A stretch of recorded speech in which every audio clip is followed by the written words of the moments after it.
તો ખેડૂત મિત્રો, આજે 16 સપ્ટેમ્બર ખેડૂત સમાચારમાં આપનું હાર્દિક સ્વાગત છે. આજના મુખ્ય સમાચાર: ગુજરાતના ખેડૂતને કેમ નથી અપાતો પાક વીમો? કેમ રખાય છે પાક વીમાથી વંચિત?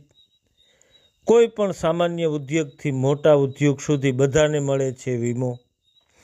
સામાન્ય મોટરસાયકલથી લઈ અને મોટા સાધન સુધી મળે છે વીમો. રેકડીથી લઈ કોઈ પણ મોટું કામ હોય તેમાં બધે જ વીમો અપાતો હોય, અને ભારતના બીજા રાજ્યોમાં પણ બધે ખેડૂતોને વીમો અપાતો હોય. તો ગુજરાતના ખેડૂતને શું વાંક કે એને નથી મળતો પાક વીમો? કૃષિ પાક વીમો એટલે શું તેને આપણે સમજીએ. તો કૃષિ વીમો એટલે પાકને થતા નુકસાન સામે ખેડૂતને આર્થિક સુરક્ષા પાડવી એવી આ યોજના.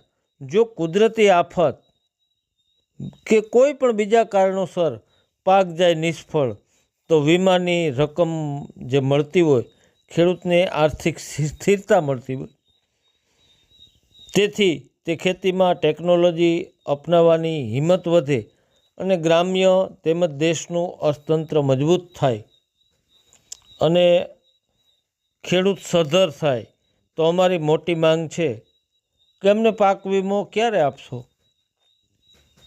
જો ભારતના તમામ રાજ્યોના ખેડૂતોને મળતો હોય તો અમારો શું વાંક? શું કામ નથી આપવામાં આવતો પાક વીમો? કારણો શું છે